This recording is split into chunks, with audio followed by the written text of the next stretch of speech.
Some debts can never be repaid, and some moments of kindness echo across decades. In a small desert town diner, 81-year-old Vietnam veteran Hank sits quietly nursing his morning coffee like he has every day for 15 years. When arrogant bikers roll into town and decide to teach the old man about respect, they have no idea they're encountering a force they never saw coming. Marcus Langston walks through those doors, a billionaire CEO with a security team and a debt that goes back 30 years. Hank was the man who believed in a young dishwasher when nobody else would. But what happens when power, respect, and loyalty collide in a moment that changes everyone's understanding of strength? Before we jump back in, tell us where you're tuning in from. And if this story touches you, make sure you're subscribed, because tomorrow I've saved something extra special for you. The morning sun cast long shadows across the cracked asphalt of Highway 62, painting the Desert Rose Diner in hues of amber and gold. The building had weathered 43 years of desert storms, its red brick facade faded but sturdy, like the people who gathered inside each morning to share coffee and stories that stretched back generations. Henry "Hank" Williams pushed through the familiar glass door at exactly 6:47 a.m., 3 minutes earlier than his usual arrival time. But the arthritic ache in his left knee had woken him before dawn. The small brass bell above the door announced his entrance with the same cheerful chime it had made for decades, a sound that meant home to anyone who'd spent meaningful time within these walls. "Morning." "Hank!" Ruby Martinez called from behind the counter, her voice carrying the warmth of someone who'd perfected the art of making strangers feel like family. At 62, Ruby had been pouring coffee and dispensing advice in equal measure for the better part of 2 decades. Her silver hair was pulled back in a practical bun, and her apron bore the honest stains of a woman who took pride in honest work. Hank nodded, touching 2 fingers to his temple in a subtle salute, a gesture so automatic he barely noticed it anymore. Beneath his worn flannel shirt, the weight of his dog tags pressed against his chest, a constant reminder of promises kept and brothers lost. The metal had warmed against his skin over the years, but the words etched into them remained as sharp as the day they were issued. Williams. Henry J. Service number 123-45-6789. Blood type O positive. Religion Protestant. What the tags couldn't capture was the weight of 3 tours in Vietnam, the Purple Heart earned during the Tet Offensive, or the quiet heroism of a man who'd spent his life putting others before himself. They couldn't tell you about the nights he still woke up hearing helicopters that weren't there, or how he'd learned to find peace in the simple ritual of morning coffee shared with people who asked no questions about the shadows in his eyes. "The usual?" Ruby asked, though she was already reaching for the heavy ceramic mug that had become Hank's unofficial reserved seat at the counter. The mug was nothing special, white porcelain with a thin blue stripe around the rim, but it fit perfectly in Hank's weathered hands, and Ruby made sure it was clean and waiting every morning. "That'd be fine," Hank said, settling onto his stool with the careful movements of a man whose body remembered every battlefield, every fall, every year of hard living. His back was straight despite his age, shoulders squared in a way that spoke of military bearing that no amount of time could fully erase. The diner was beginning to fill with the morning regulars. Earl Hutchins emerged from the kitchen, his substantial frame filling the pass-through window as he rang the bell for the first order of the day. Earl had been cooking at the Desert Rose since before Ruby started waiting tables, and his breakfast plates were legendary among truckers and locals alike. He was a man of few words, but infinite patience, and he'd perfected the art of cooking eggs exactly the way each customer preferred, without being told twice. "Hank," Earl nodded, sliding a plate of perfectly prepared eggs over easy hash browns crispy on the edges, and thick-cut bacon toward Ruby. The routine was so established that conversation was unnecessary. Earl knew Hank's order as well as he knew his own name. At a corner booth, Martha and Robert Clemens shared a newspaper and quiet conversation about their grandchildren. They'd been married for 46 years, and had been sharing morning coffee at the Desert Rose for the last 8, ever since Robert's retirement from the grain elevator. Their presence added a comfortable domesticity to the atmosphere, a reminder that some relationships could weather any storm. Near the window, truck driver Pete Morrison worked through a stack of pancakes while planning his route to Phoenix. Pete was newer to the regular rotation, but he'd quickly learned that the Desert Rose was more than just a place to grab a meal. It was a sanctuary where stories were shared and connections made across the invisible lines that often divided people.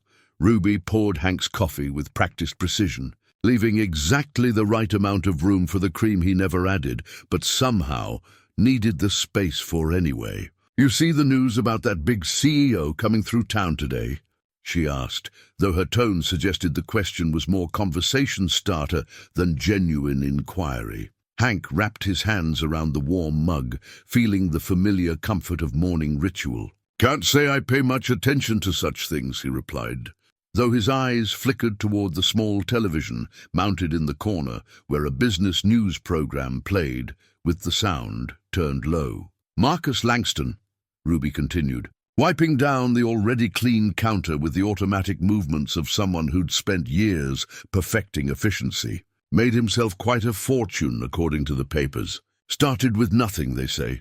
The name stirred something in Hank's memory, a flutter of recognition that he couldn't quite place. There had been so many young people who'd worked in the diner over the years, so many faces that had come and gone as life carried them toward their destinies. Some stayed in touch for a while, sending postcards from college or new jobs, but eventually the connections faded as they should. Young people needed to build their own lives, forge their own paths.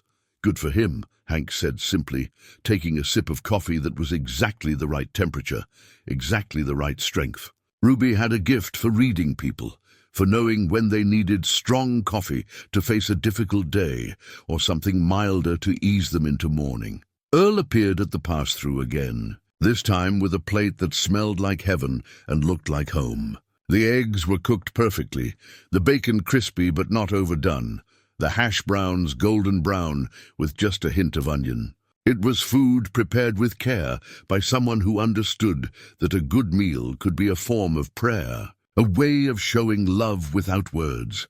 "Thank you," Hank said to Earl, who acknowledged the gratitude with a slight nod before returning to his domain behind the grill. Earl wasn't much for conversation, but his actions spoke volumes about the kind of man he was.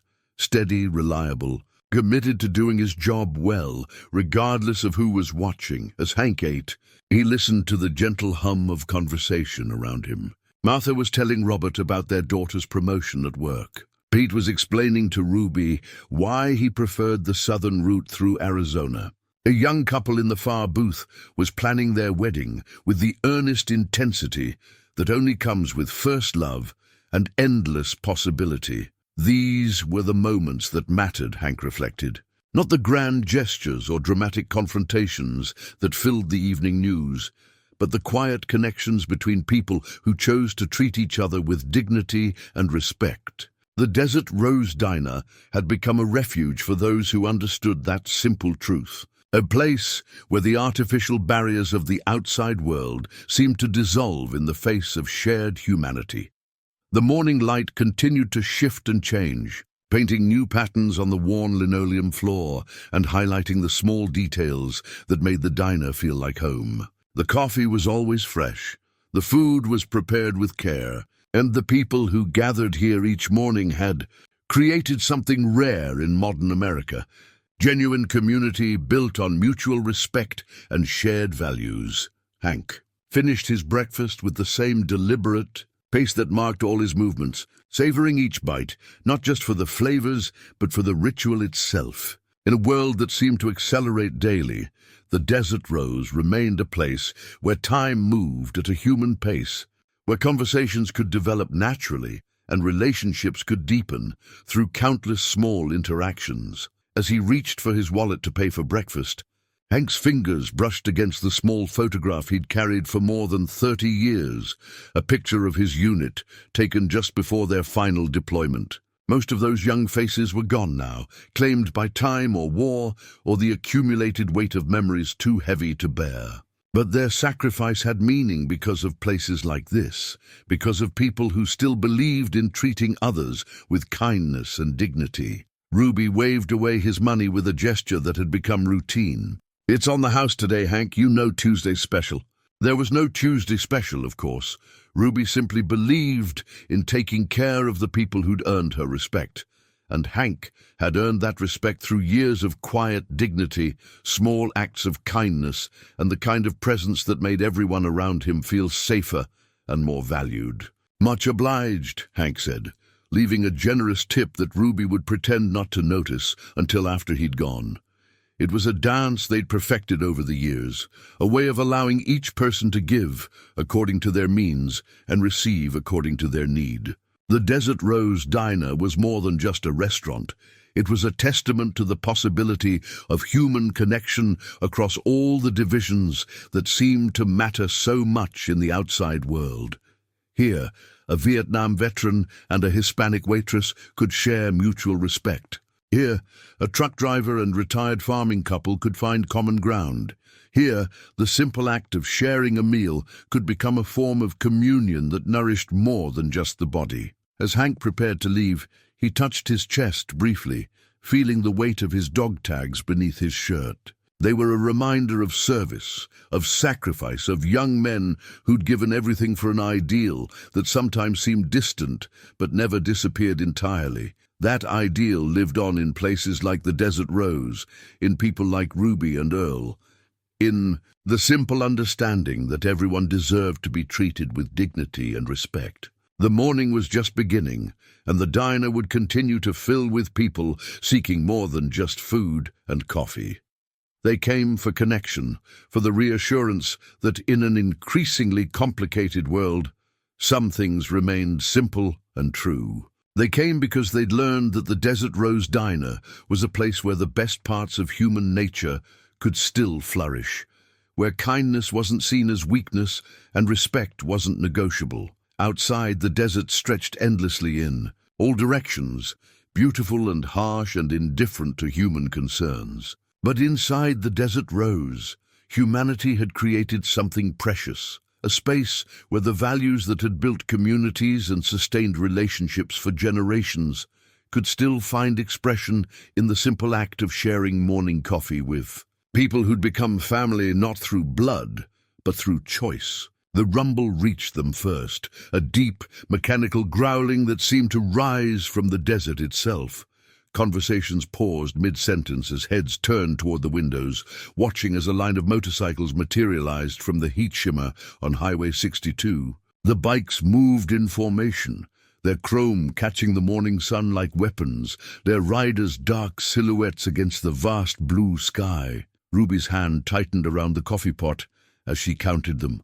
7 bikes, 7 riders, all wearing the same black leather jackets with patches that spelled out Raven's Claw MC in letters designed to intimidate. The lead rider was massive, his arms covered in tattoos that told stories of violence and territory.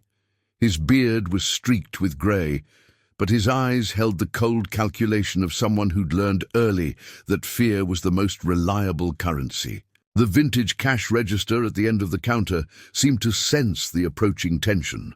The old mechanical device had presided over countless transactions since 1963, its brass fixtures and analog dials a testament to a time when business was conducted with handshakes and mutual respect. The register had witnessed arguments and reconciliations, celebrations and tragedies, but the atmosphere filling the diner now felt different, charged with the potential for something that didn't belong in this peaceful sanctuary. The motorcycles pulled into the parking lot with deliberate aggression, their riders revving engines unnecessarily before finally shutting them down. The sudden silence that followed felt more ominous than the noise had been.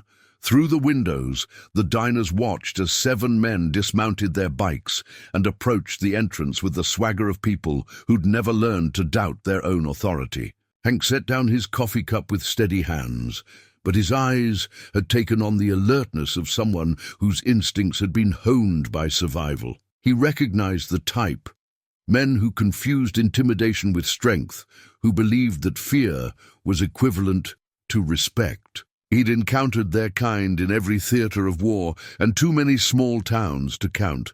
The bell above the door chimed with the same cheerful note it always did, but the sound felt hollow now, inadequate for the weight of what was entering. The lead biker, who stood at least 6 feet 4 inches and carried himself like someone accustomed to having his way, surveyed the interior of the diner with calculating eyes. His gaze lingered on each person, measuring their potential for resistance or compliance. "Well, well," he said, his voice carrying the artificial volume of someone who'd learned that loudness could substitute for authority. "Looks like we found ourselves a real piece of Americana here, boys." Just like in the movies, his companions spread out behind him, filling the entrance and blocking any easy exit. They were younger than their leader, but carried themselves with the same studied menace. Men who'd found their identity in the projection of power over those who couldn't fight back. Ruby stepped forward with the kind of courage that comes from years of dealing with difficult customers, and the belief that courtesy could diffuse most situations. "Welcome to the Desert Rose," she said, her voice steady, despite the tension radiating from the newcomers. "We've got fresh coffee and the best breakfast in 3 counties. Where would you like to sit?" The leader's laugh was harsh, devoid of genuine humor. "We'll sit wherever we damn well please, Grandma, and we'll eat whatever you've got that doesn't taste like desert dust." He gestured toward the corner booth where Martha and Robert Clemens sat frozen in uncertainty. "That looks comfortable. You folks mind moving?" It wasn't a request. Robert started to rise, his instinct for conflict avoidance overriding any impulse to resist, but Martha placed a firm hand on his arm. They'd lived through the Depression, raised children during wartime, and survived 60 years of marriage. They weren't about to be intimidated by overgrown bullies in leather jackets. "Actually, we do mind," Martha said with the quiet dignity of someone who'd faced worse than motorcycle gangs and emerged intact. "We're enjoying our breakfast." The temperature in the room seemed to drop several degrees. The leader's eyes narrowed as he processed this unexpected resistance from someone he'd expected to fold immediately.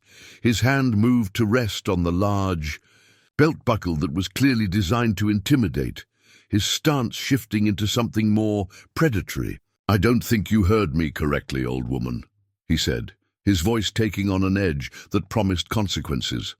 "I said move." That's when Hank spoke up, his voice carrying the quiet authority of someone who'd commanded respect in situations far more dangerous than this one.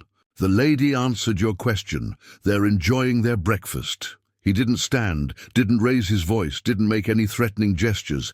He simply spoke the truth as he saw it, the way he'd been doing for 81 years. The leader turned his attention to Hank, and something shifted in his expression. It was an old man, clearly alone, clearly outnumbered, daring to challenge his authority in front of his crew. It was the kind of disrespect that couldn't be tolerated if he wanted to maintain his position as leader. "Did I ask for your opinion?" "Grandpa." The leader took several steps toward the counter, his boots heavy on the linoleum floor. "Because I don't remember asking for your opinion." Hank took a sip of his coffee, his movements deliberately calm. "No, you didn't ask, but you're disrupting the peace of decent people trying to enjoy their morning, and somebody needed to point that out." The words hung in the air like a challenge that couldn't be ignored. Earl appeared in the kitchen doorway, his massive frame filling the opening, his eyes alert, but his hands remaining visible and non-threatening. Pete Morrison had stopped eating, his own military background evident in the way he was assessing the situation and calculating angles. "Disrupting the peace?" The leader's voice dripped with mock concern. "We're just trying to get some breakfast, old man. Maybe you're the one causing problems here." Ruby stepped between them, her maternal instincts overriding her fear. "Gentlemen, please. There's no need for this. We've got plenty of room for everyone. Why don't I show you to a nice table?" "Stay out of this, Ruby," Hank said quietly, his eyes never leaving the leader's face. He recognized the type of escalation he was witnessing, the way small challenges became larger ones, when men who lived by intimidation felt their authority questioned. But he also recognized something else, the fundamental choice between standing up for what was right and allowing fear to dictate the terms of engagement. The leader smiled, but there was no warmth in it. "Ruby, is it? Pretty name. Pretty lady, too, for someone getting on in years." His words carried implications that made everyone in the diner uncomfortable. Crossing lines that separated crude behavior from genuine threat, that's when Hank stood up. His movements were deliberate, controlled, betraying none of the arthritis that made rising from the stool more difficult than it had been in decades past. When he reached his full height, which was still respectable despite his age, the dog tags beneath his shirt caught the light briefly. "You'll speak respectfully to the lady," he said, and his voice carried the weight of someone who'd faced down bigger men than this in situations where the stakes were life and death. "In fact, you'll speak respectfully to everyone in here, or you'll find somewhere else to eat." The silence that followed was complete. Even the coffee maker seemed to hold its breath as the two men faced each other across a gulf of generational difference and opposing worldviews. The leader was younger, stronger, backed by 6 men who would follow his lead without question. But Hank possessed something that couldn't be intimidated or bought, the moral authority that comes from a lifetime of choosing courage over convenience. The leader's face flushed red, his hands clenching into fists. In front of his crew, in front of witnesses, he'd been challenged by an old man who should have been easy to intimidate. His reputation, his authority, everything he'd built his identity around, was being threatened by someone who refused to show the proper fear. "You've got some nerve." "Old man," he said, taking another step closer, "maybe somebody needs to teach you some manners." And then it happened, so quickly that most people in the diner barely saw it coming. The leader's hand swept forward in a motion that was part slap, part punch, catching Hank across the left side of his face with enough force to stagger him backward against the counter. The sound of the blow echoed off the walls of the Desert Rose diner like a gunshot, followed by a silence so profound that it seemed to swallow all other sound. Hank's hand rose slowly to his cheek, his fingers testing the damage, his eyes showing no fear, only a sadness that seemed to encompass more than just this moment. The vintage cash register, witness to decades of human interaction, seemed to register the weight of what had just occurred. This wasn't a simple disagreement or heated exchange. This was a line crossed, a boundary violated, a moment that would require a reckoning. Ruby's sharp intake of breath broke the silence, followed by her voice, shaky but determined. "I'm calling the sheriff." The leader turned toward her, his confidence restored by the successful demonstration of his willingness to use violence against those who couldn't defend themselves. "You do that, sweetheart. But Sheriff Morrison's got his hands full today. Seems there's been some kind of accident blocking the main road into town." The implication was clear. This wasn't random. This was planned, and help wasn't coming. 300 miles away in downtown Phoenix, Marcus Langston stood before floor-to-ceiling windows on the 37th floor of the Langston Financial Tower, watching the city sprawl endlessly toward the horizon. The building bore his name in letters that could be seen for miles, a testament to what determination and strategic thinking could accomplish when combined with an unwavering work ethic. At 48, Marcus had achieved everything the business magazines said defined success. His portfolio included real estate developments across 4 states, technology investments that had returned astronomical profits, and a consulting firm that Fortune 500 companies paid handsomely for his insights. The platinum business card in his jacket pocket bore only his name and a single phone number. When you'd reached his level, elaborate titles became unnecessary. The card was elegant in its simplicity, heavyweight platinum-colored stock, embossed lettering, no company logo beyond his initials, in a font that suggested both tradition and innovation. It represented the distance he'd traveled from his humble beginnings, The transformation from a young man washing dishes in a desert diner to someone whose advice could shift market trends. On the wall-mounted television, a business news program featured his latest acquisition, a chain of renewable energy companies that would triple their efficiency within 18 months under his leadership. The anchor spoke of his uncanny ability to identify undervalued assets and transform them into industry leaders. But Marcus barely heard the words. He'd learned long ago that media attention was useful for building brand recognition, but meaningless when measured against actual results. His assistant knocked on the door before entering, a ritual they'd established to maintain professional boundaries while acknowledging the comfortable working relationship they'd developed over the past 5 years. Sarah Chen was one of the few people Marcus trusted completely, having proven her discretion and competence countless times in situations that required both. "Your 10 a.m. is here," she said, referring to a conference call with investors from Japan who were interested in his latest hospitality venture. "But you have an urgent call on line 3. The caller says it's about the Desert Rose." Marcus turned from the window, his expression shifting from corporate calm to something more complex. The Desert Rose. He hadn't heard that name spoken aloud in years, though it appeared in his thoughts more often than he cared to admit. Usually during quiet moments when success felt hollow despite its material rewards, or when he wondered if the price of his achievements had been worth paying. "Tell the investors I'll need to reschedule," he said, moving toward his desk, with the decisive energy that had become his trademark in business negotiations. "Transfer the call to my private line." Sarah nodded and withdrew, closing the door behind her, with the discretion that made her invaluable in a world where information was currency and privacy was often the difference between success and scandal. Marcus waited until he heard the outer door close before lifting the receiver. "This is Marcus Langston." The voice on the other end belonged to Dr. Patricia Westin, who ran the small medical clinic that served the rural communities east of Phoenix. Marcus had never met her personally, but he'd been quietly funding her operation for the past 3 years through a private foundation that bore his mother's name. "Mr. Langston, I hope you remember me. We've corresponded about the medical equipment donations."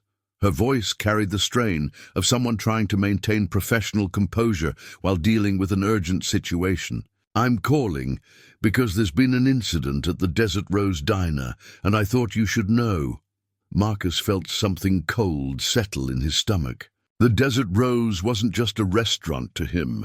It was the place where his life had changed, where a gruff old veteran had seen potential in a directionless teenager and helped him believe in possibilities he'd never imagined. "What kind of incident?" he asked, though part of him already knew it involved Hank Williams. Nothing else would have prompted someone to track down his private number and risk disturbing one of the most powerful men in Arizona. "A motorcycle gang came through town this morning. They're causing trouble and they hurt Hank. Not seriously," she added quickly, "but they slapped him around when he tried to stand up for other customers. The sheriff's been delayed by some kind of road blockage, and frankly, I'm worried about what might happen before help arrives." Marcus closed his eyes, seeing in his mind the face of the man who'd changed his life. Hank Williams at 60-something, graying but still strong, still carrying himself with the dignity of someone who'd served his country and expected nothing more than basic human decency in return.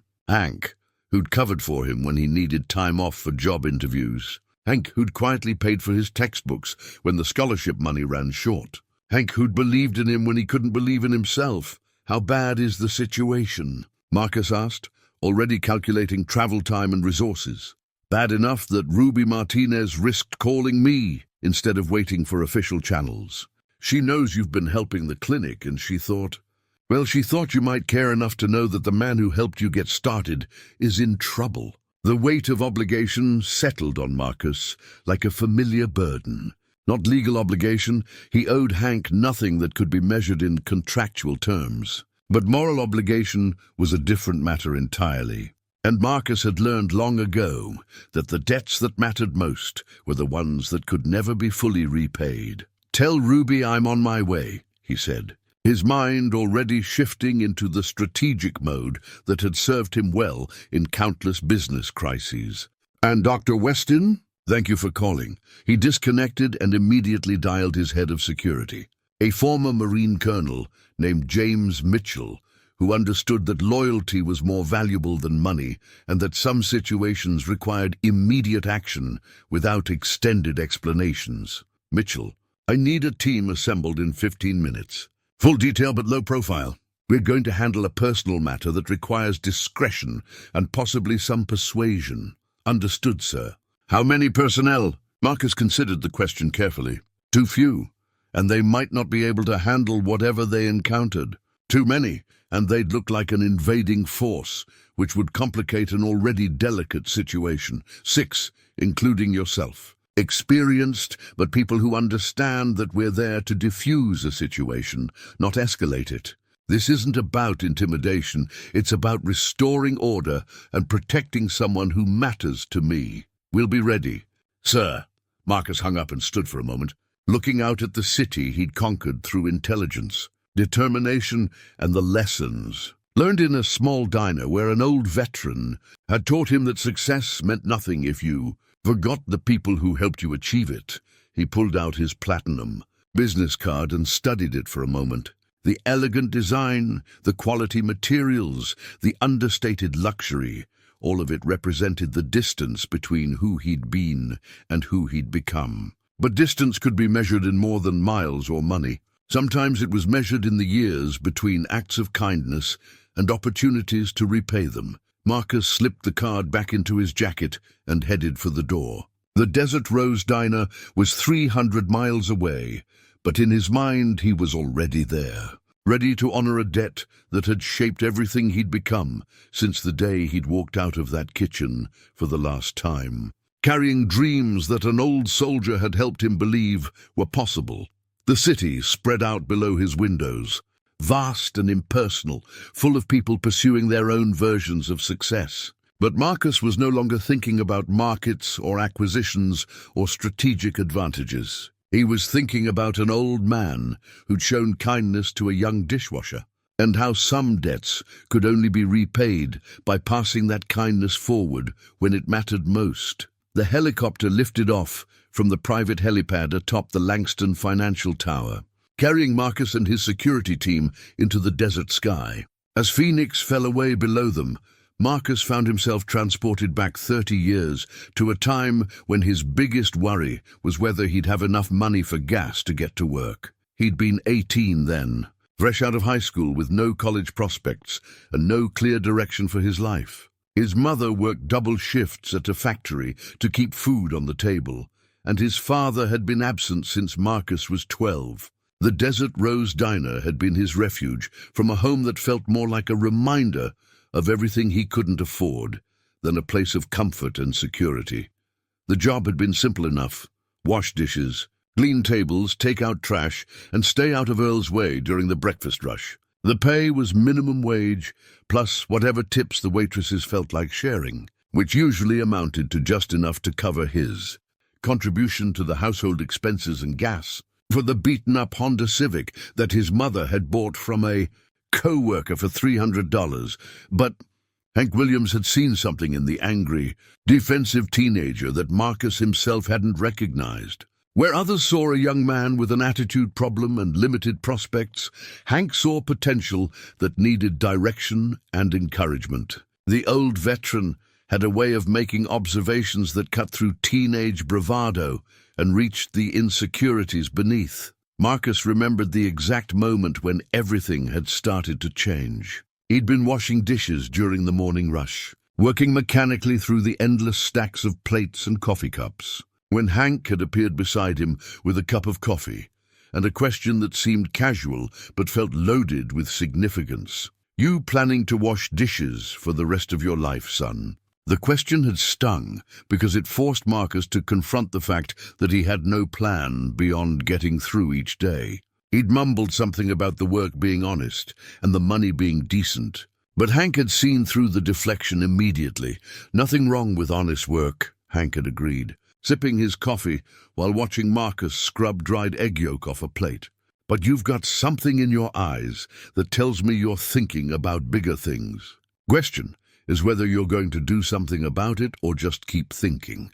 In Hank's wallet, tucked behind his driver's license and social security card, was a faded photograph that captured that moment when potential had begun to transform into purpose. The picture showed Marcus in his dishwasher's apron, looking impossibly young and uncertain, but with something in his posture that suggested he was beginning to believe in possibilities he'd never considered before. Hank had taken that photograph on Marcus's 19th birthday, not to commemorate the day itself, but to mark the moment when the young man had announced his intention to apply for community college. It had taken months of patient encouragement, countless conversations during slow periods, and Hank's willingness to cover for Marcus when he needed time off for placement tests and college interviews.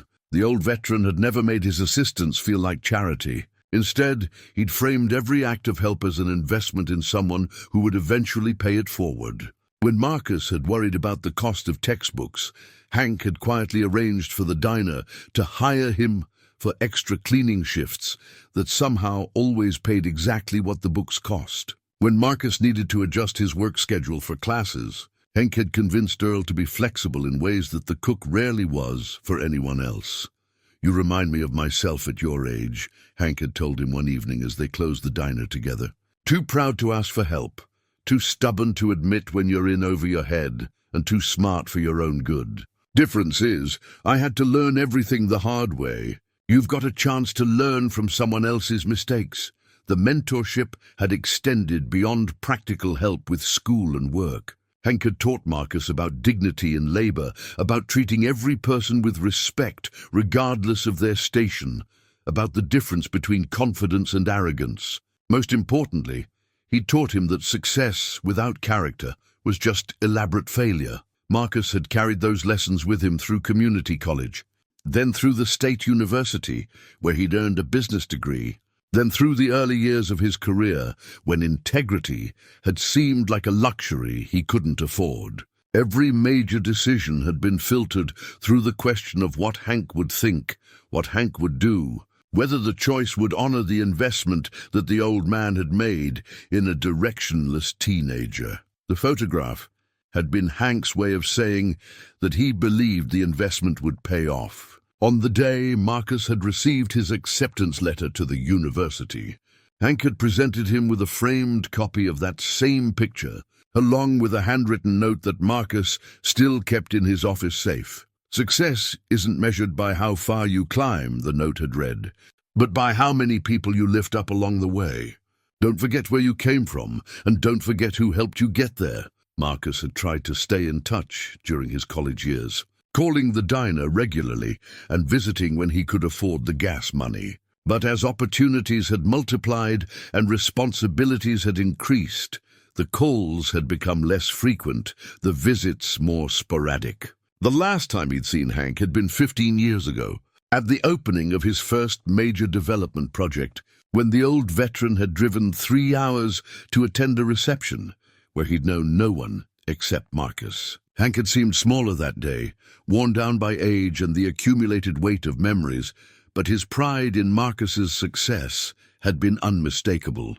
He'd stood quietly in the corner, nursing a cup of coffee and watching his former dishwasher accept congratulations from people who'd never known him as anything other than a successful businessman. Looking back, Marcus realized that had been the moment when he should have recognized what he was losing. Not just contact with someone who'd helped shape his character, but connection to the values that had made his success meaningful. In pursuing bigger deals and greater achievements, he'd gradually lost touch with the simple principles that Hank had tried to teach him. The helicopter began its descent toward the small airport outside Hank's town, and Marcus felt the weight of 30 years pressing down on him. He'd built an empire, accumulated wealth beyond anything he'd dreamed of as a teenager washing dishes, and earned recognition as one of the most successful businessmen of his generation. but he'd also allowed the distance between himself and his mentor to grow until it felt unbridgeable, until reaching out seemed presumptuous, until pride and embarrassment had created barriers that neither man had known how to cross. Now, with the Desert Rose Diner visible in the distance and the knowledge that Hank was in trouble, Marcus understood that some bridges could only be rebuilt through action, not words. The photograph in Hank's wallet was a reminder of the investment that had made everything possible, and it was time to show that the investment had produced dividends that extended far beyond financial success. The convoy of black SUVs moved through the desert landscape like a mirage gaining substance, their tinted windows reflecting the harsh Arizona sun as they approached the outskirts of a town that hadn't changed much since Marcus had left it behind 3 decades ago.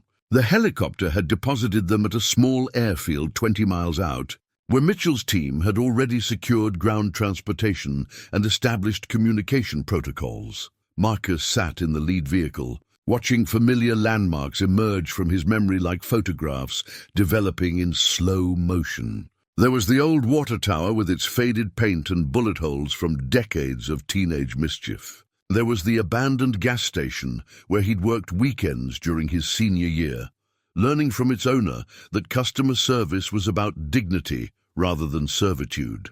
There was the curve in the road where his Honda Civic had broken down one winter morning, leaving him stranded until Hank had appeared in his pickup truck, offering a ride to work without asking questions or expecting explanations.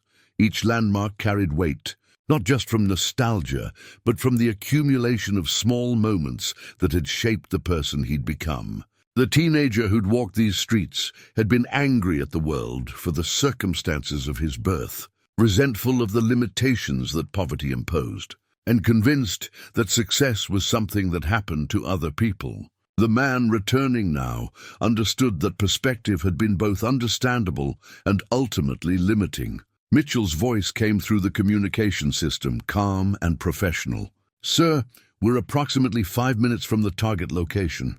Initial reconnaissance shows 7 motorcycles in the parking lot, consistent with Dr. Weston's report. Local law enforcement appears to be absent from the immediate area."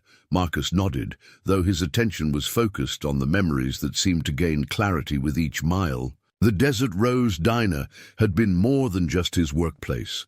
It had been his classroom for lessons about human dignity that no business school could teach. The kitchen apron that he'd worn during those years had been stained with grease and dishwater, marked by countless shifts of honest labor that had taught him the value of work performed with pride, regardless of its perceived status. That apron had become a symbol of transformation, representing the distance between who he'd been and who he'd chosen to become. It had hung on a hook beside the industrial dishwasher, waiting for him each morning like a uniform that connected him to something larger than his immediate circumstances. When he'd put it on, he wasn't just washing dishes. He was learning about responsibility, consistency, and the dignity that came from doing any job well. Hank had understood the significance of that ritual better than Marcus had at the time.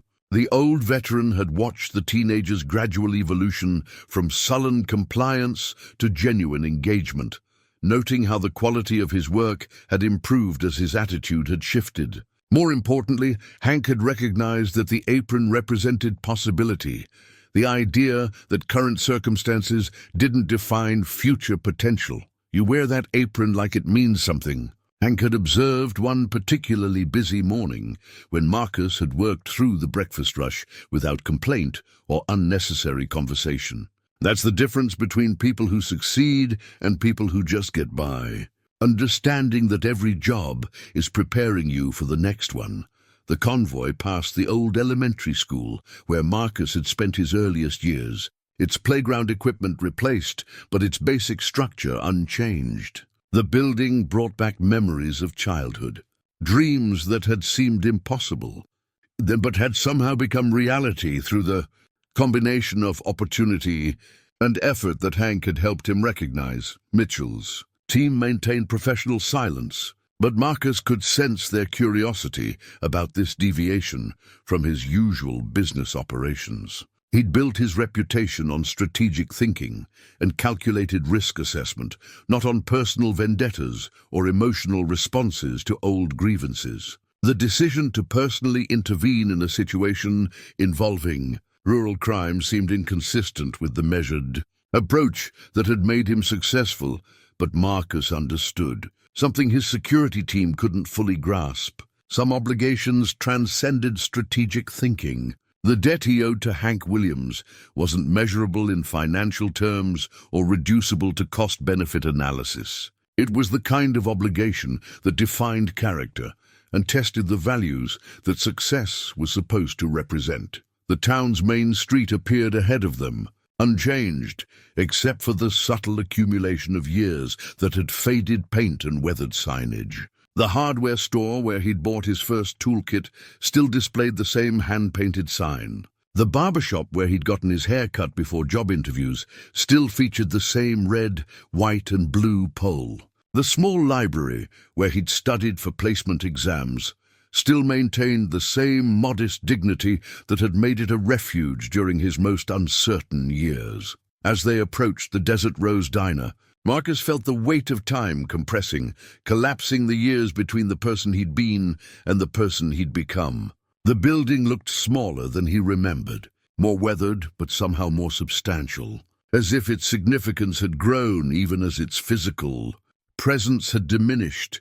The motorcycles in the parking lot were arranged with the deliberate intimidation that marked their owners as people who understood power only in its most crude form. Chrome gleamed aggressively in the morning sun, and the bike's positioning suggested their riders had chosen to make a statement about territorial control, rather than simply finding convenient parking. Through the diner's windows, Marcus could see movement that suggested ongoing tension. Figures moved with the careful positioning of people managing a volatile situation, and the absence of normal breakfast conversation was evident even from a distance. The scene had the quality of a standoff, with competing forces waiting to see which side would blink first. Marcus removed his suit jacket and loosened his tie, instinctively adjusting his appearance to reduce the visual markers of wealth and authority that might complicate the situation he was about to enter. The platinum business card in his pocket felt heavier now, weighted with the understanding that success meant nothing if it couldn't be used to protect the people who'd made it possible. "Mitchell, I want your team positioned but not visible," he said, his voice carrying the calm authority that had served him well in countless negotiations. "This isn't about overwhelming anyone with force. It's about restoring balance to a situation that's gotten out of hand." "Understood, sir." "What's the primary objective?" Marcus considered the question carefully, thinking about the kitchen apron that had taught him about dignity and the mentor who'd shown him that strength came from character rather than intimidation. "The primary objective is making sure that respect flows in the right direction," he said, "and reminding some people that actions have consequences, even in small towns that seem forgotten by the rest of the world." The convoy pulled into the parking lot of the Desert Rose Diner, and Marcus prepared to honor a debt that had shaped everything he'd become since the day he'd first tied that grease-stained apron around his waist and learned that honest work was the foundation of any success worth having. Inside the Desert Rose Diner, the atmosphere had deteriorated from tense to dangerous. The motorcycle gang had settled into their territorial display with the confidence of predators who'd correctly assessed the power dynamic in their favor. Their leader, who'd introduced himself to Ruby as Tank, prowled between the tables like someone conducting an inspection of newly conquered territory. Mitchell's voice came through the nearly invisible earpiece in his lieutenant's ear, the communication device so advanced that it transmitted sound through bone conduction, leaving no visible sign of external coordination. The technology represented the intersection of military precision and corporate resources, tools designed for situations where information was the difference between success and catastrophe. "Bravo, team. Maintain perimeter positions. Mitchell's voice was calm and professional, betraying no hint of the tension that was building as they observed the situation through the diner's windows. No visible weapons, no aggressive posturing. We're here to de-escalate, not to start a war. The earpiece technology had been developed for corporate security operations where subtlety was essential and failure carried consequences that extended far beyond immediate physical danger. Each member of Marcus's security team was equipped with the same communication system, creating a network of coordinated response that could adapt to changing circumstances without revealing their tactical advantage. Inside the diner, Tank had decided that maintaining control required ongoing demonstrations of his authority. He'd forced Pete Morrison to give up his breakfast to one of his gang members, claiming that working men need fuel more than truck drivers need second helpings. Pete had complied with the quiet dignity of someone who'd learned to pick his battles carefully, but his military bearing remained evident in the way he positioned himself to maintain visual contact with all potential threats. Ruby continued to move between tables with the determined cheerfulness of someone who refused to let fear dictate her behavior. But her hands shook slightly as she poured coffee, and her smile had taken on the brittle quality of someone operating well outside her comfort zone. Earl remained in the kitchen, but his presence was felt through the occasional clatter of pans and the way he positioned himself to maintain sightlines to the dining area. Hank sat at the counter, his cheek still bearing the red mark from Tank's slap. But his posture remained upright and his eyes alert. The blow had been intended to humiliate him into submission, but it had achieved the opposite effect, clarifying the stakes and crystallizing his resolve to protect the sanctuary that the diner represented. For the people who'd made it their informal community center. You know what I think, old man? Tank had resumed his monologue, pacing behind Hank's stool with the measured steps of someone who'd perfected the art of psychological intimidation.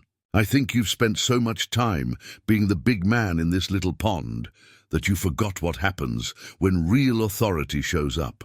Through the earpiece, Mitchell's team received updates that painted a picture of escalating tension with multiple flashpoints. Alpha Team reports subject becoming increasingly agitated. Body language suggests possible escalation to physical violence. Civilian positions noted and logged for extraction protocols if necessary. Tank's narrative had expanded to include a detailed explanation of his philosophy regarding respect and territory, delivered in the tone of someone who'd never questioned the validity of his worldview. He spoke about the natural order that placed strong men at the top of hierarchies and weak men at the bottom, about the importance of recognizing reality rather than clinging to outdated notions of fairness and equality. See what you don't understand, Tank continued, now directing his attention to the other customers who'd been reduced to silent observers of his performance, is that respect isn't something you earn through being old or serving your country or any of that sentimental garbage. Respect is something you take, and you keep it by making sure everyone knows what happens to people who forget their place. Martha Clemens had listened to enough, her lifetime of experience with bullies and tyrants providing her with clarity about the choice she faced. "You're wrong," she said, her voice carrying the quiet strength of someone who'd raised children during wartime and buried parents during peacetime. "Respect is exactly what you earn through service and sacrifice. What you're talking about is fear, and fear isn't respect, it's just delayed consequences." The words hung in the air like a challenge that couldn't be ignored. Tank's face flushed deeper red as he processed this unexpected resistance from another member of the demographic he'd assumed would be easiest to intimidate. His gang members shifted positions slightly, reading the body language of their leader and preparing for whatever response he might choose. Through the communication system, Mitchell's voice carried increased urgency. "All teams, situation approaching critical threshold. Primary is moving to entry position. Maintain readiness, but hold positions until given direct order to engage."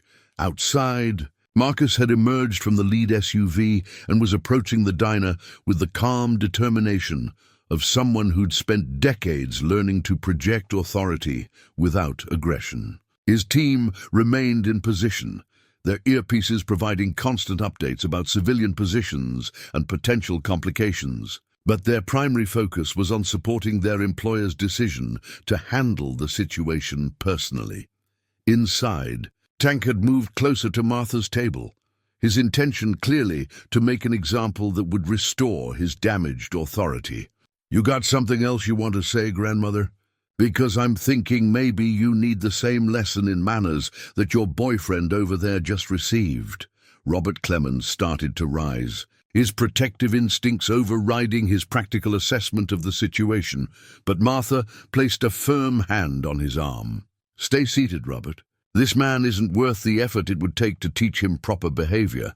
The dismissal was more insulting than any direct challenge could have been, reducing Tank to the status of someone beneath consideration rather than someone to be feared. His hand moved toward his belt, where the large buckle concealed a weapon that had been designed to look decorative while remaining functionally lethal. That's when the bell above the door chimed, announcing an arrival that would change the entire dynamic of the confrontation. The sound was familiar and cheerful, as it had been for decades, but this time it carried the weight of approaching resolution.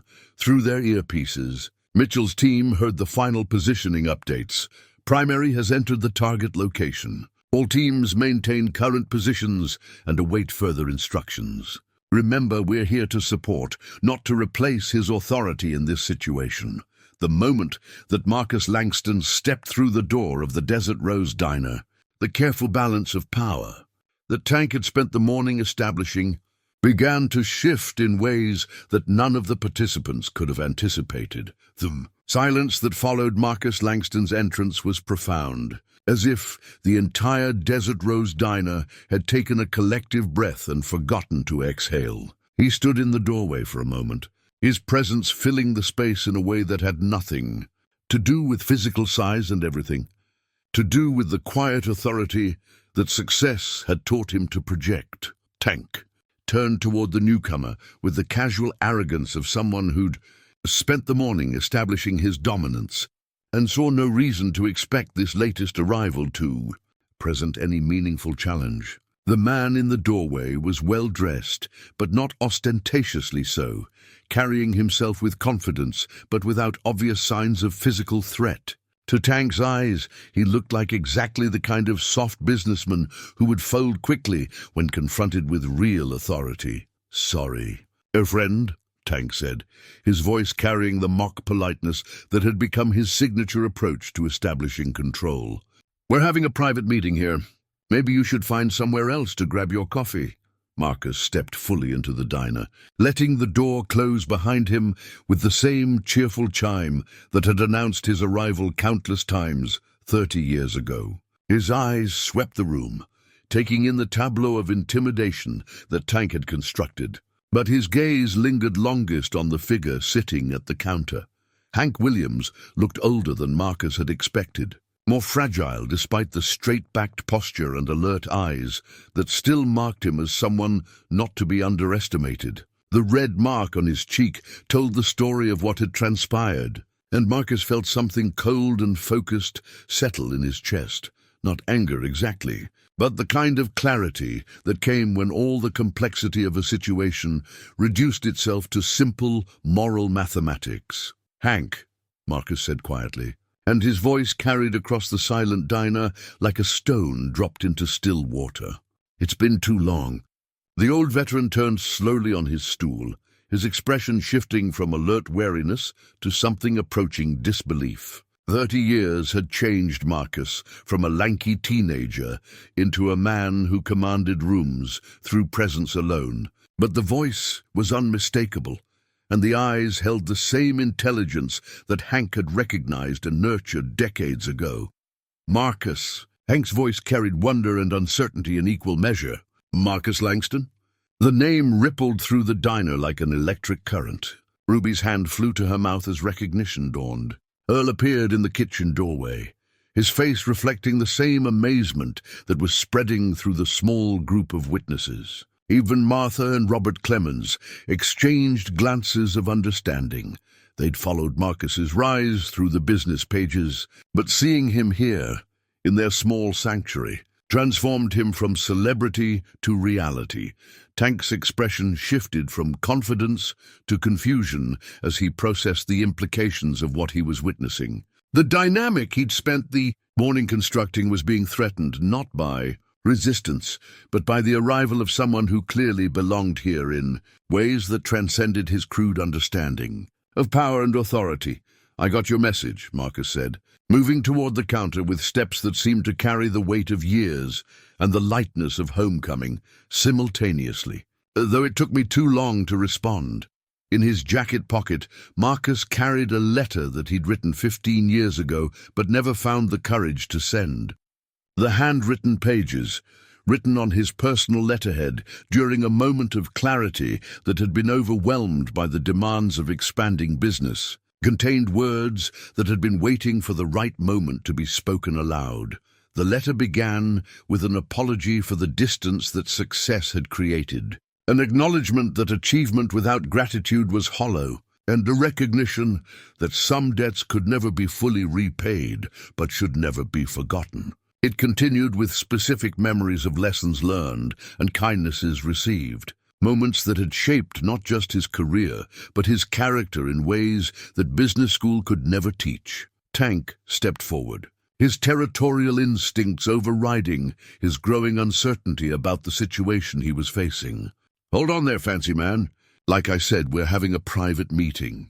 You need to step back," Marcus said, his voice carrying the quiet authority of someone who'd learned that true power rarely needed to announce itself. He didn't raise his voice or make threatening gestures, but something in his tone suggested that continuing this line of conversation would be profoundly unwise.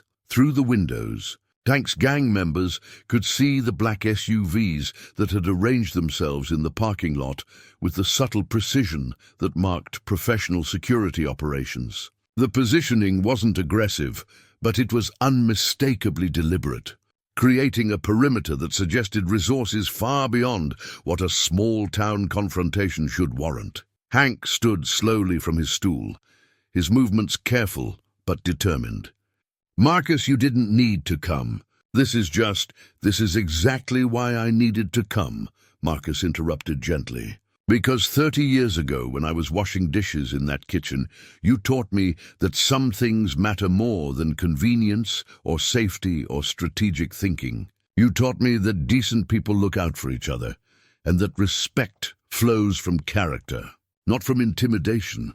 The letter in his pocket contained a passage that Marcus had memorized but never shared.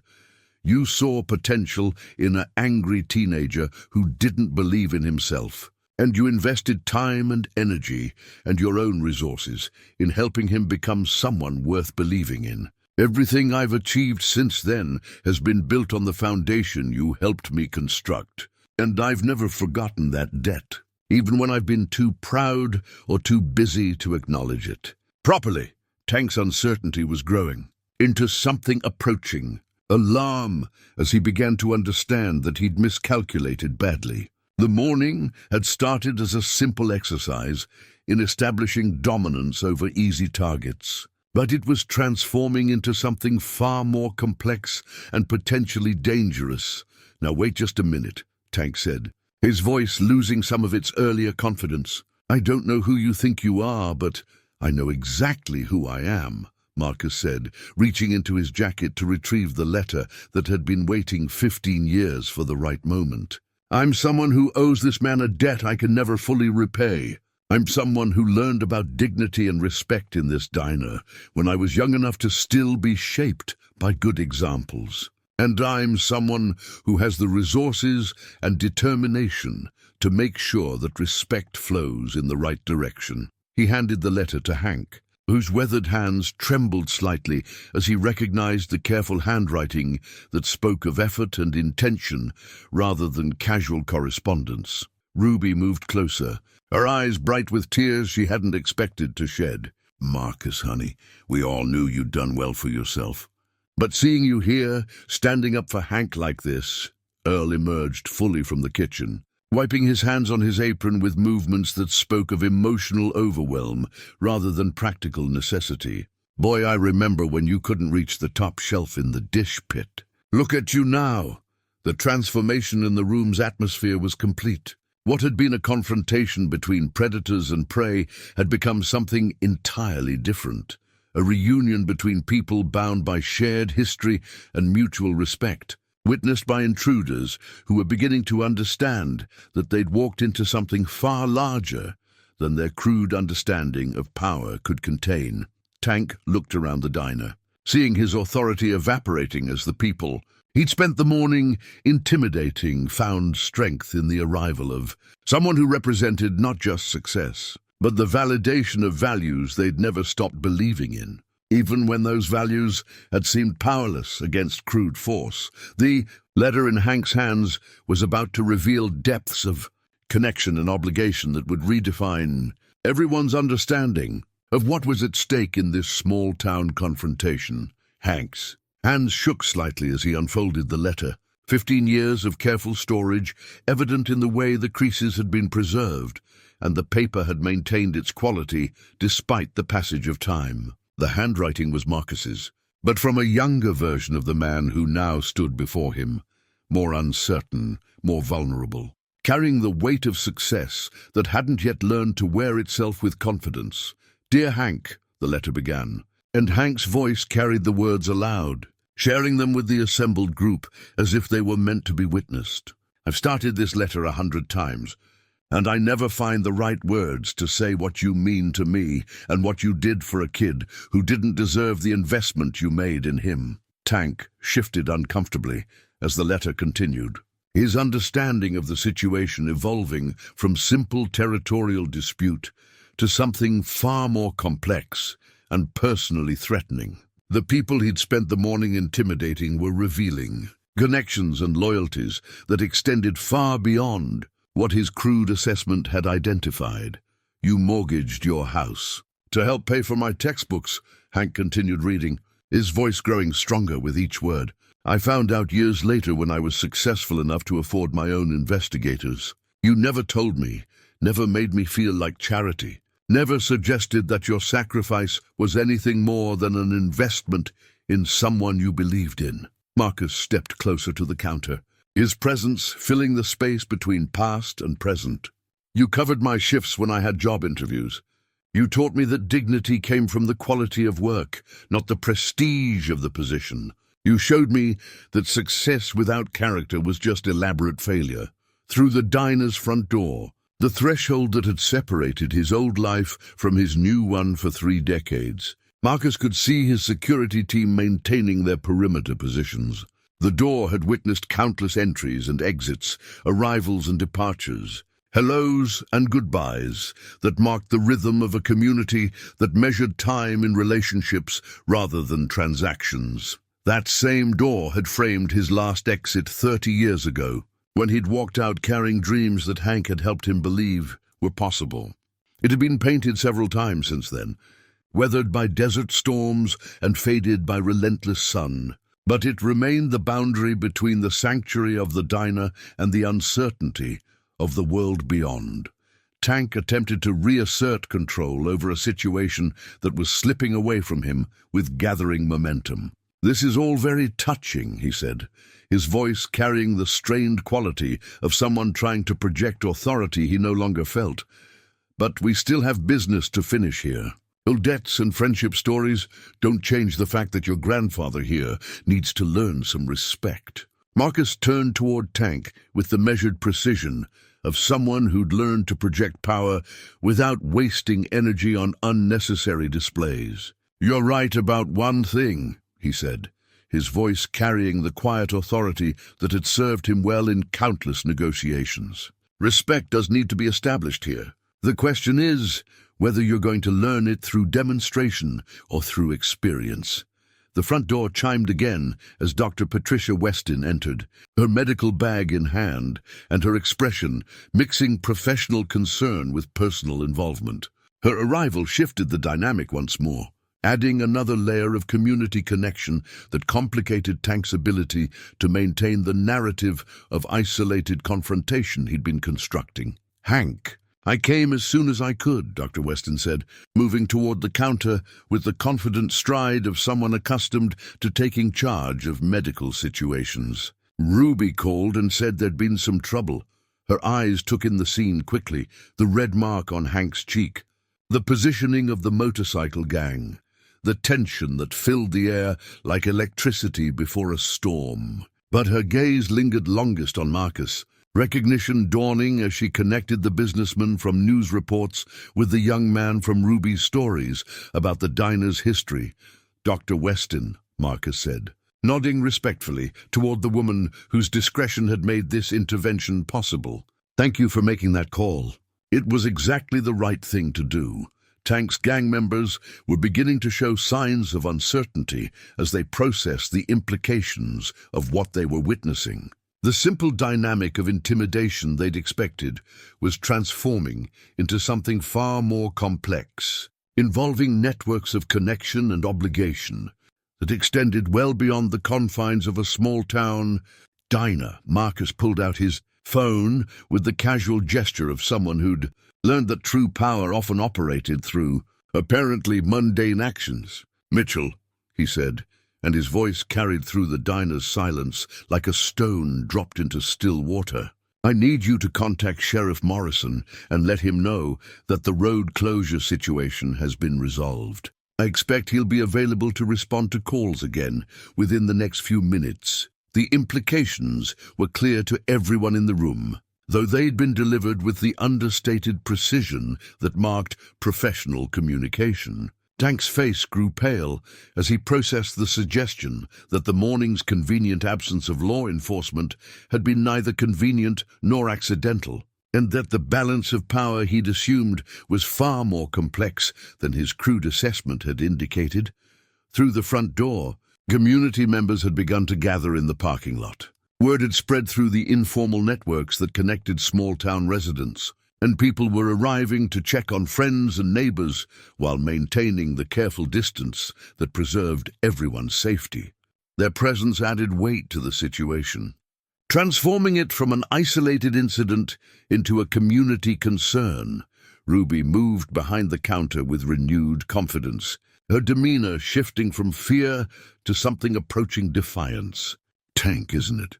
she said, her voice carrying the sharp edge of someone who'd found her courage and intended to use it. "I think you and your friends have overstayed your welcome. Maybe it's time for you to move along." Earl emerged from the kitchen carrying a baseball bat that had been waiting behind the coffee machine for situations exactly like this one. His massive frame filled the pass-through window as he positioned himself to support Ruby's suggestion. With physical backup if necessary, Martha Clemens had retrieved her phone and was documenting the scene with the thorough attention to detail that marked someone who'd learned the importance of evidence in situations involving potential legal consequences. Her husband, Robert, had positioned himself to shield her if necessary, while maintaining visual contact with all the participants. Tank looked around the diner, his earlier confidence evaporating as he realized that every advantage he'd assumed he possessed was either gone or had been revealed as illusory. The people he'd spent the morning intimidating had found their courage. The law enforcement he'd arranged to avoid was apparently becoming available again, and the businessman he'd dismissed as a soft target was revealing resources and connections that suggested profound miscalculation. "Now you listen here," Tank began, but his voice carried the desperate quality of someone trying to salvage authority from a situation that had moved far beyond his control. Marcus stepped closer to Tank, close enough that their conversation could become personal without being overheard by the entire diner. "No, you listen," he said, his voice dropping to the conversational tone that had proven most effective in negotiations where the stakes were highest. "You have a choice to make right now. You can continue this confrontation and discover what resources I have available to address situations like this one, or you can make the intelligent decision to gather your people and leave quietly. The front door chimed again as Sheriff Morrison finally arrived, his timing suggesting either remarkable coincidence or careful coordination. His presence filled the doorway with the solid authority of someone who'd spent decades managing exactly these kinds of situations with minimum drama and maximum efficiency. Tank's gang members were already moving toward the exit, their instincts for self-preservation overriding their loyalty to a leader whose judgment had proven unreliable. The morning's exercise in territorial dominance was collapsing into strategic retreat as the balance of power revealed itself to be far different from what they'd assumed. The front door that had witnessed so many important moments in the diner's history was about to frame another departure, this one marking the end of a confrontation that had tested the bonds of community and revealed the enduring power of connections forged through mutual respect and shared values. Marcus remained positioned between Tank and Hank, his body language making clear that any further aggression would have to go through him first. The teenager who'd once washed dishes in the kitchen behind them had returned as someone with the resources and determination to protect the man who'd made his transformation possible. The moment of reckoning that had been building all morning was finally at hand, with justice and consequence poised to restore the balance that had been disturbed by people who'd mistaken isolation for vulnerability and age for weakness.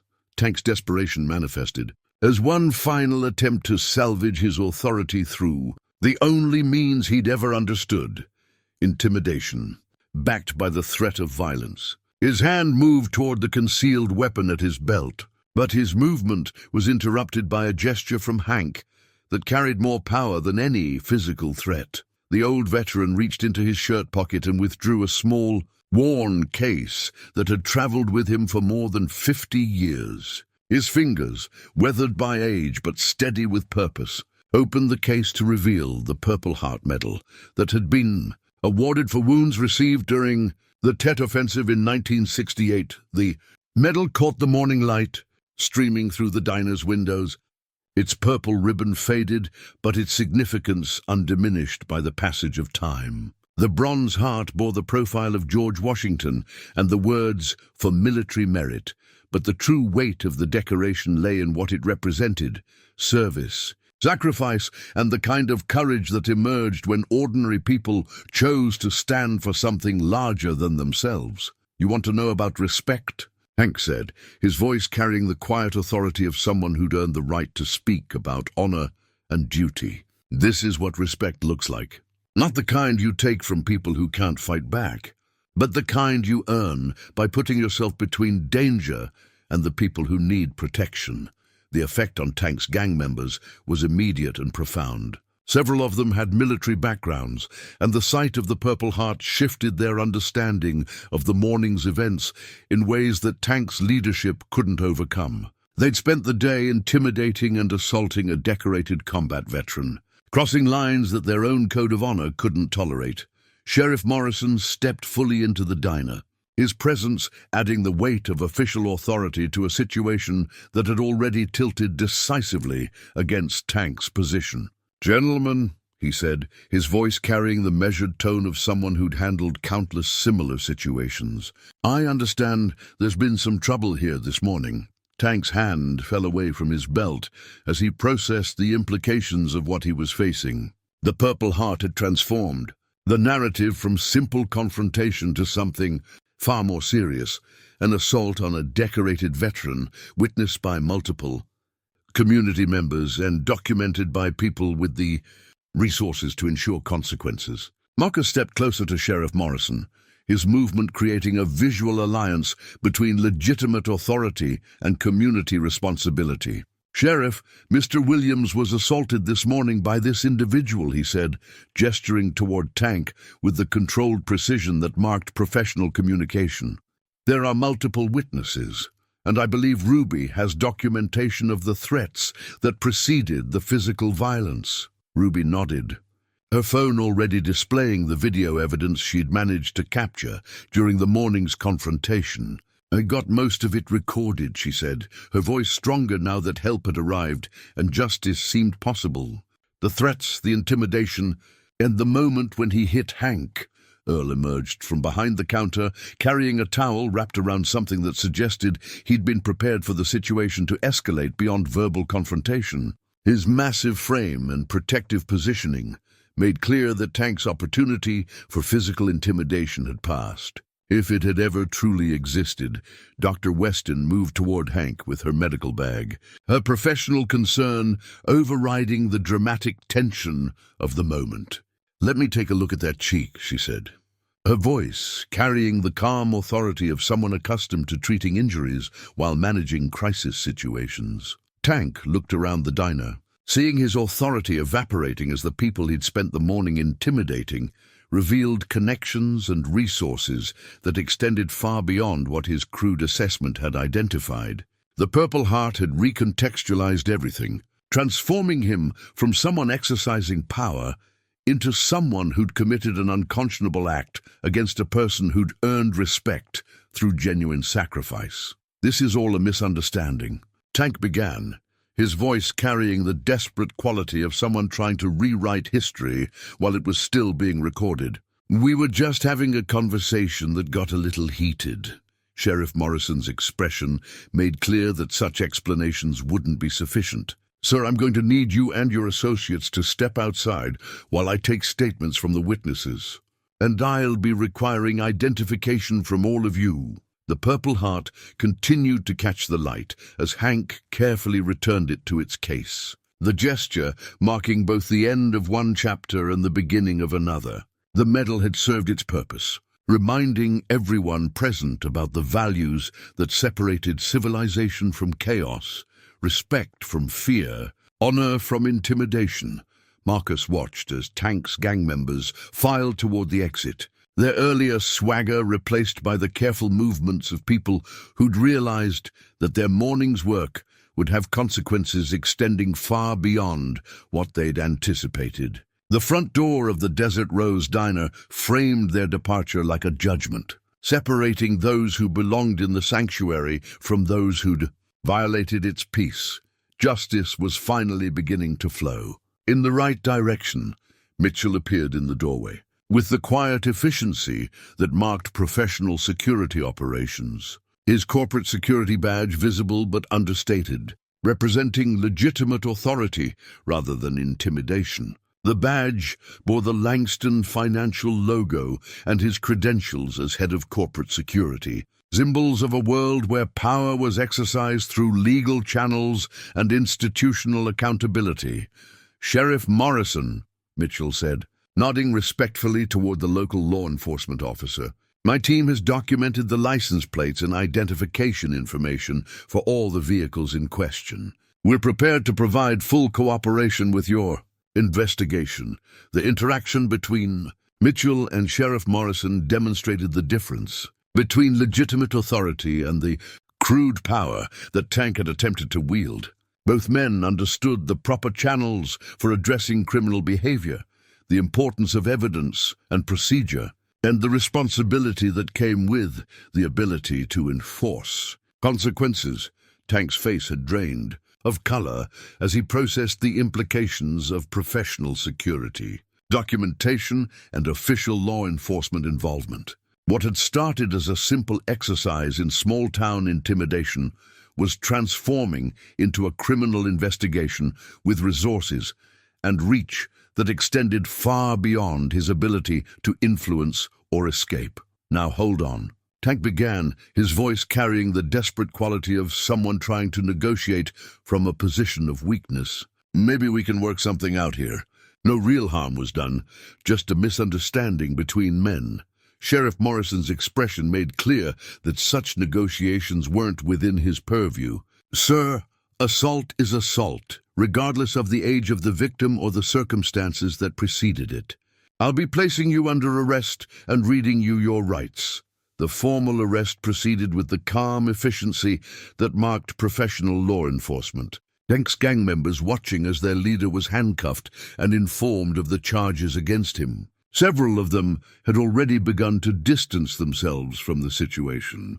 their loyalty proving insufficient to overcome their instinct for self-preservation. Marcus removed his own corporate security badge, a simple but authoritative identification that marked him as someone with legitimate standing in situations requiring coordination between private security and public law enforcement. The badge represented accountability and proper procedure, the institutional framework that separated civilized society from the chaos that Tank had attempted to impose. "Sheriff," Marcus said, offering his credentials for inspection, "I want to make sure you have all the resources you need for this investigation. My legal team is prepared to provide statements and documentation, and I'd like to arrange for any necessary medical evaluation for Mr. Williams." The gesture was both practical and symbolic, demonstrating that legitimate power operated through proper channels rather than intimidation.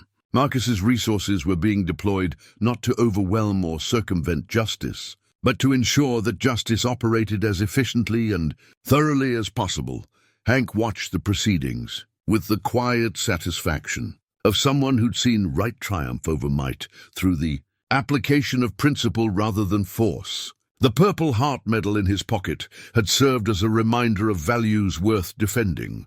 But the real victory belonged to the community that had stood together when those values were threatened. Ruby moved behind the counter with renewed confidence, her earlier fear replaced by the relief that came from seeing justice served and community protected. "Marcus," she said, her voice thick with emotion, "I can't believe you came all this way. Hank always said you turned out well, but seeing you here, standing up for him like this."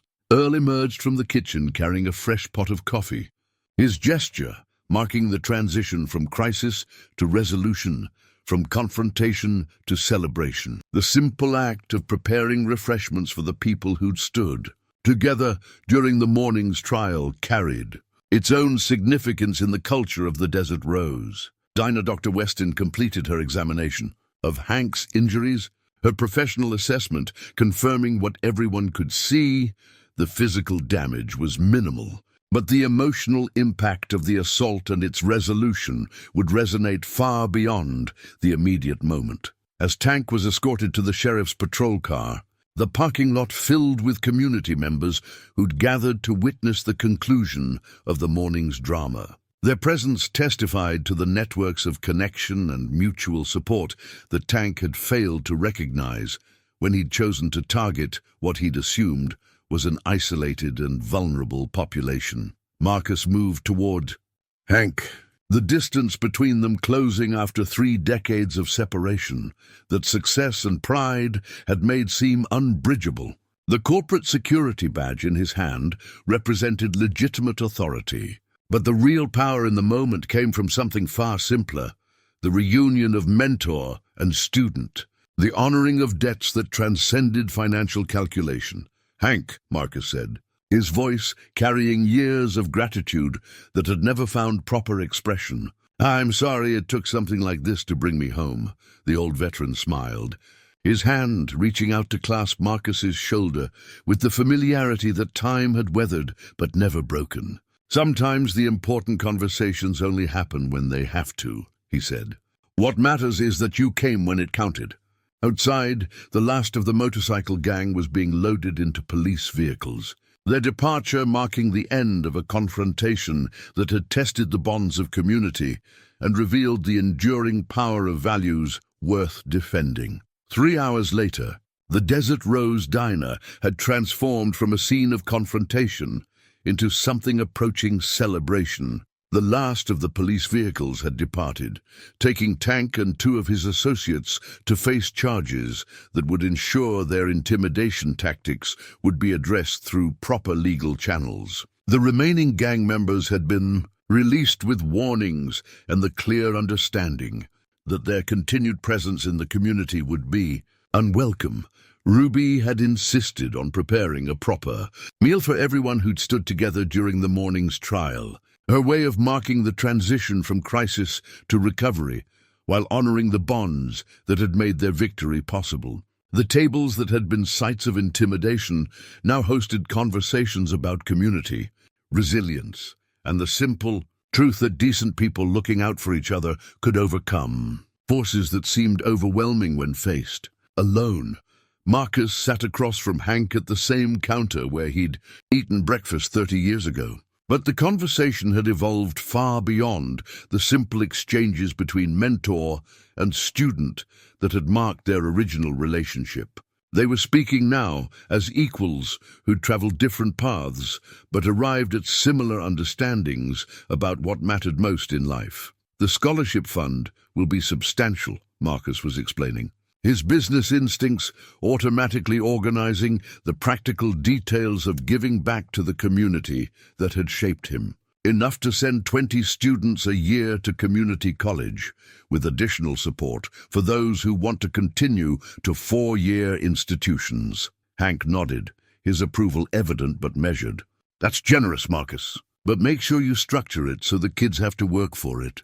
Free money doesn't teach the same lessons as money that's earned.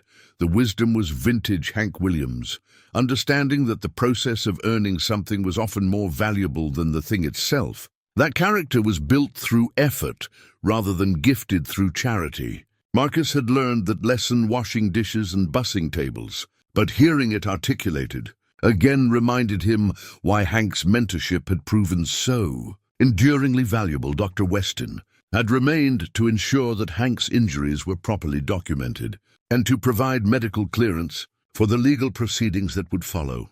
Her presence also served a symbolic function, representing the professional networks that connected the small community to larger systems of support and accountability.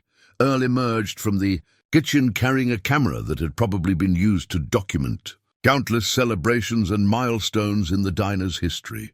"If you two don't mind," he said, his voice carrying the gruff affection that marked his communication style, "I'd like to get a picture for the wall." The request was simple, but significant. The Desert Rose Diner's walls were decorated with photographs that documented decades of community life, birthday parties, anniversary celebrations, retirement dinners, and other moments that marked the passage of time in a place where relationships mattered more than transactions. Marcus and Hank positioned themselves in front of the counter, their posture natural, but their expressions reflecting the weight of what had transpired and what it meant for their future relationship. The photograph Earl captured would show two men, separated by age and experience, but united by mutual respect and shared understanding of what they owed each other.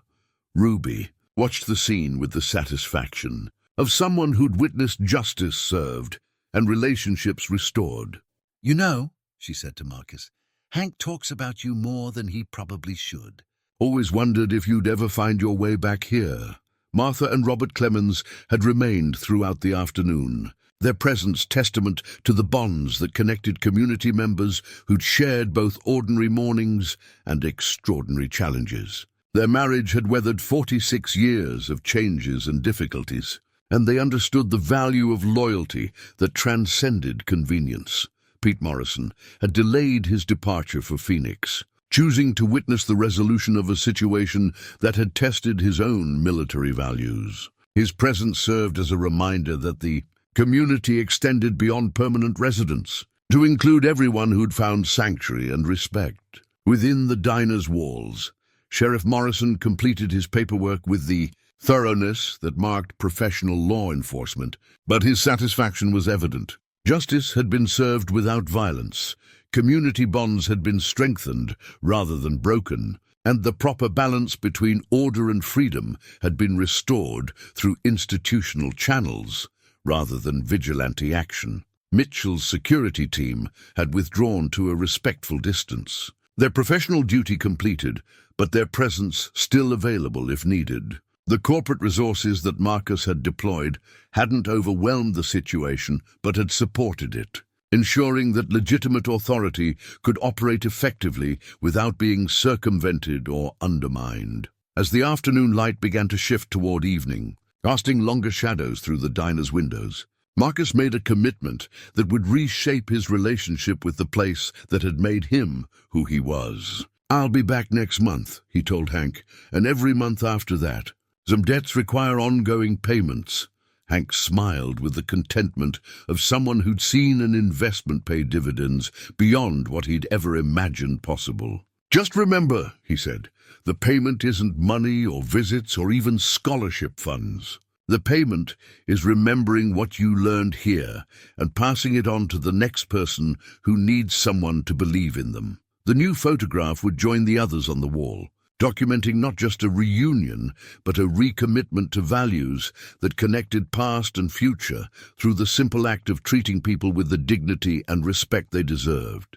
In a world that often seemed to prioritize power over principle, the Desert Rose Diner remained a sanctuary where the best aspects of human nature could flourish. Outside, the desert stretched endlessly toward the horizon, beautiful and harsh and indifferent to human concerns. But inside the diner, people had created something precious, a community built on mutual respect, shared values, and the understanding that everyone deserved to be treated with dignity, regardless of their age, background, or circumstances. The story that had begun with intimidation and fear had ended with justice and renewal, proving that some bonds could survive any challenge and that some values were worth defending regardless of the cost. The Desert Rose Diner would continue to serve coffee and conversation, but it would also serve as a reminder that ordinary people could accomplish extraordinary things when they chose courage over comfort and principle over convenience.